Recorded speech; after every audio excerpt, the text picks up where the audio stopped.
Vlogs कहानी की कहानियाँ हमारी ज़िंदगी का एक ऐसा हिस्सा है जिससे हर कोई जुड़ा हुआ है।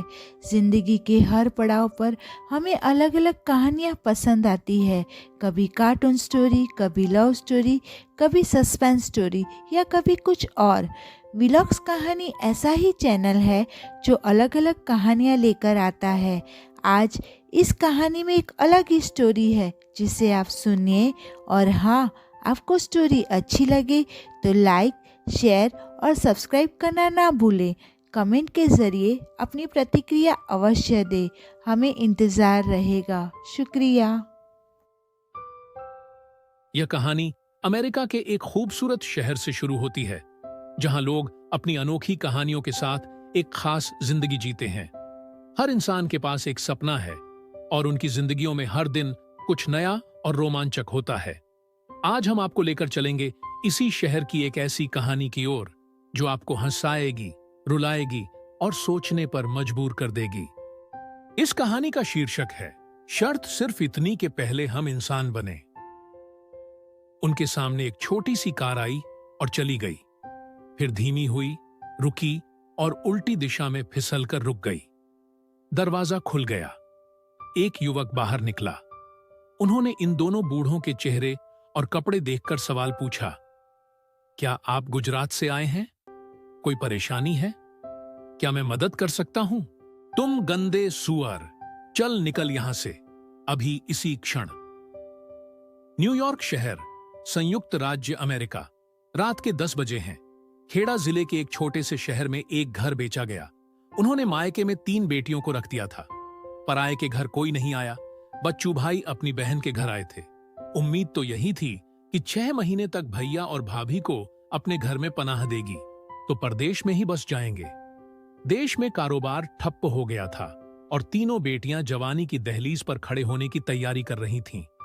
अगर सब कुछ ठीक रहता तो ऐसा हो सकता था, लेकिन बच्चू भाई की बहन की बबी भाभी से नहीं बनी।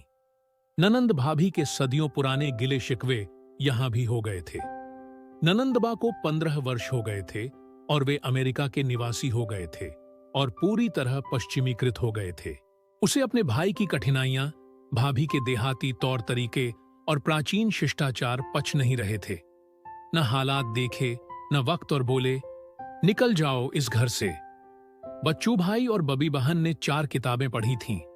बहन के मुंह से निकले शब्दों को वे क्या समझेंगे, लेकिन उन्हें एहसास हुआ कि जिस शैली में उन अंग्रेजी वाक्यों को उछाला गया था वह न तो प्यार भरा था और न ही मासूम, और उंगली दरवाजे की ओर उठी। बहन को समझाने या डांटने का कोई मतलब नहीं था। पिछले कुछ दिनों से उसका व्यवहार खराब चल रहा था। बच्चू भाई और बबी बहन उसी समय अपने कपड़ों का बैग उठाकर घर से निकल गए। हाड़ कंपा देने वाली ठंड, गर्म कपड़ों की कमी, अंग्रेजी बोलने और समझने में असमर्थता और ताजा कटे घाव का सदमा। दोनों सड़क के फुटपाथ पर बैठ गए, मानो आधी रात को ठंड में ठिठुर कर मौत की शरण में पहुंचने की मानसिक तैयारी नहीं की हो। ऐसे ही 1 घंटा बीत गया। एक छोटी सी कार वहां आई और उनके सामने से निकल गई, फिर धीमी हुई, रुकी और उल्टी दिशा में फिसल कर रुक गई। दरवाजा खुल गया। एक युवक बाहर निकला। इन दोनों कांपते बूढ़ों के चेहरे और कपड़े देखकर शुद्ध गुजराती में पूछा, क्या आप गुजरात से आए हैं? कोई परेशानी है? क्या मैं आपकी मदद कर सकता हूं? सिर्फ 3 आसान सवाल। बच्चू भाई ने उत्तर देने से पहले आकाश की ओर देखा। वाह, मेरे रण छोड़ राय, डाकोर ना ठाकोर, आपने साबित कर दिया है कि आप सचमुच हैं। नहीं तो यह अनजान युवक मेरी मातृभाषा में बात करेगा और मेरी बहन अंग्रेजी में गालियां दे रही है। मेरी बहन ने रोते रोते सारी आपबीती का वर्णन किया। युवक ने कहा, यू डोंट वरी, क्षमा करें, मैं गुजराती में बोलता हूं। तुम्हें चिंता करशो नहीं, आप चिंता ना करें। ऐसे समय में मैं और क्या कर सकता हूं, लेकिन आप मेरी कार में बैठो।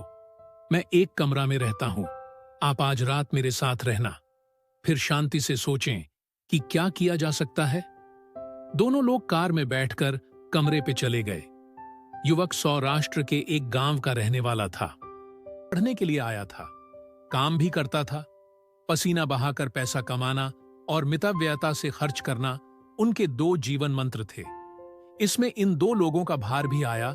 युवक ने फ्रिज में ठंडा हो चुका सैंडविच निकालकर माइक्रोवेव में गर्म करके मेहमानों को खिलाया और खुद भी खाया। दूध पी, फिर जमीन पर 3 बिस्तर बिछाए। बबीबेन ने कहा, बेटा अपना नाम बताओ। ऋग्वेद। लेकिन यहाँ के लोग इस नाम को 7 पीढ़ियों तक भी सीख कर नहीं बोल सकते, इसलिए मैंने इसे छोटा कर दिया। यहाँ सब लोग मुझे रॉकी कहते हैं, लेकिन आप मुझे ऋग्वेद कह सकते हैं। बच्चू भाई हंसे, बेटा मुझे यह पसंद आ सकता है, लेकिन तुम्हारी चाची को इतना कठिन नाम पसंद नहीं आएगा, उसके लिए इसे रॉकी रहने दो। फिर उन्होंने गंभीरता से कहा, आज रात के लिए इतना ही काफी है, कल सुबह यहीं से। जल्दी करने की कोई जरूरत नहीं है अंकल, मैं इस किराए के कमरे में अकेला रहता हूं। मेरा आधा दिन कॉलेज में और बाकी दिन नौकरी में बीतता है।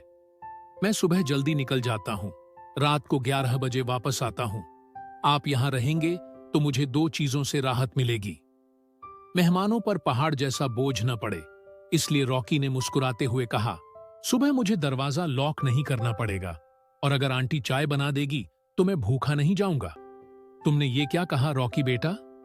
आपकी ये चाची आपके लिए न सिर्फ चाय बनाएंगी, बल्कि ताजा गर्म नाश्ता भी बनाएंगी। भगवान ने यह जादू हमारे खेड़ा जिले की महिलाओं के हाथों में दिया है। अगले दिन सुबह बबीबेन ने चाय के साथ स्वादिष्ट खमन बनाया। एक प्रकार की स्वादिष्ट लकीर स्थापित हो गई। इडली, खिचू, मुठिया, पौंवा, ढोकला, उपमा। रॉकी की समस्या खत्म हो गई। कभी कभी वह धन्यवाद देने के लिए अपने होंठ खोल देता था, तब बबीबेन चिल्लाती थी, हम क्या कर रहे हैं बेटा? आप सचमुच एक उपकार कर रहे हैं। पराये देश में 2 अज्ञात व्यक्तियों को आश्रय देकर। मुझे बताओ कि पूर्व जन्म के किस संबंध में तुम यह सब कर रहे हो? इस दुनिया में सभी सवालों का कोई जवाब नहीं है, और भावनाओं का दुनिया में कोई जवाब नहीं है। करीब 1 महीने बाद मैं रॉकी ने कुछ सोचा, अंकल क्या ऐसा नहीं हो सकता कि आंटी के हाथों का जादू दूसरों की जुबान पर भी चढ़ जाए? इस शहर में मेरे जैसे सैकड़ों युवा भारतीय हैं जो भूखे नौकरी पर जाते हैं, ठंडा सैंडविच खाकर सो जाते हैं। क्या हम व्यापार के मामले में उन्हें सुविधा प्रदान कर सकते हैं? कुछ ही दिनों में इसकी व्यवस्था भी हो गई। रॉकी ने अपनी बचत से एक पोशाक खरीदी और चाची को दी। एक किराए की वैन और आदमी किराए पर लिया। बबीबेन प्रतिदिन 5 बजे उठकर नाश्ता बनाती थी और बच्चू भाई उसे ग्राहकों के घर पहुंचाते थे। मेहनत का पसीना चमक दिखाने लगा। भारत के लड़के उन माताओं को भूलने लगे जो मातृभूमि में थीं। तीसरे महीने में रॉकी ने बगल में एक बंद रेस्तरां किराए पर ले लिया। बोर्ड हिंदी में, इंडियन खाना सेंटर, सिर्फ इंडियंस के लिए। लोगों की कतारें इस कदर लगने लगीं कि दिन भर फुर्सत ही नहीं मिलती थी। डॉलर बरसने लगे। 10 महीने के भीतर तीनों लोग तैर गए। शाम बच्चू भाई ने कहा, रॉकी बेटा, अब हमारे लिए एक अलग घर ढूंढो, हमें बहुत दिन हो गए। नहीं बेटा, तुम्हें कोई दिक्कत नहीं है, लेकिन हमारा विचार है कि हम अपनी तीनों बेटियों को यहीं बुला लें। तेरा हमारे साथ ऐसा क्या रिश्ता है जो हमें तुम पर बोझ बनाता है? बस अंकल, अब और मत कहना। हमें बड़ी बिल्डिंग लेनी है। आप भी तीनों बेटियों को यही बुला लीजिए, लेकिन हम साथ रहेंगे। एक और बात, आप दोनों पूछते रहते हो ना, हमारे बीच कोई सगाई या रिश्ता नहीं है? मैं आपसे पूछता हूं, क्या आप अपनी बड़ी बेटी का हाथ मेरे हाथों में देंगे? फिर मुझे आपको अंकल आंटी कहने की जरूरत नहीं पड़ेगी। अरे, लेकिन आप दोनों जवाब देने के बजाय रोने क्यों लगे? कुछ कहो। अगर बोल नहीं सकते तो सिर हिलाकर हां कह दीजिए। ऐसी खुशी की उन दोनों ने कभी सपने में भी कल्पना नहीं की थी। बच्चू भाई और बबी बहन ने सिर हिलाकर नहीं, बल्कि ऋग्वेद के सिर पर हाथ रखकर हां कहा। पैर छूकर आशीर्वाद लेना बहुत आसान है, लेकिन जब हमारे कर्म किसी के दिल को छू जाते हैं तो उसके दिल से जो आशीर्वाद मिलता है वही असली आशीर्वाद होता है।